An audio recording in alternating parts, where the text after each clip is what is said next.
Guys, kunting kaalaman guys, itong video, kapag magpalit kayo ng oil filter, dapat yung spring sa loob, huwag niyong kalimutan. Ito guys, oh.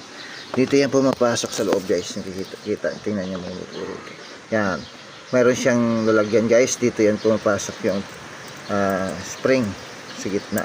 Yan ang posisyon niya guys, yan, kita niyo. Nakikita niyo guys, yung nakikita ko, yan. Tapos yung dito guys, yung filter, hindi dapat ganyan. Kasi kapag ganyan, hindi makapasok ng oil. Kasi daanan ng oil dito eh. Yan. Dito yan guys. Dapat yung posisyon ng filter, ganyan.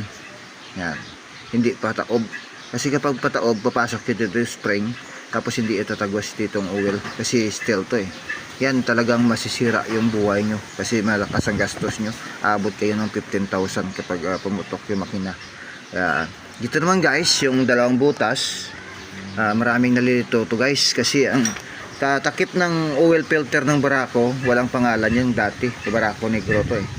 Yung bago ngayon, yung Barako ng silver ng makina, mayroong tatak yan dito, Kawasaki. Kaya malaman mo o baliktad o hindi yung sa Barako Negro, di mo alam. Kaya dapat take note guys ha, tingnan nyo mabuti kung saan papasok yung takip ng oil filter o sibo ba siya sa butas niya. Kasi yung butas siya dito guys, ito yan. Ito guys, oh, yan.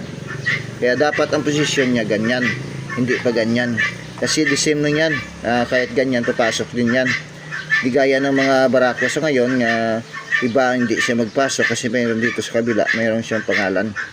Kaya dapat guys, konting kaalaman, matuto kayo para hindi kayo madisgrasya. Ganyan siya, ganyan ang tamang pagkalagay. Kaya guys, konting kaalaman from Agapi Vlog. Oh, thank you.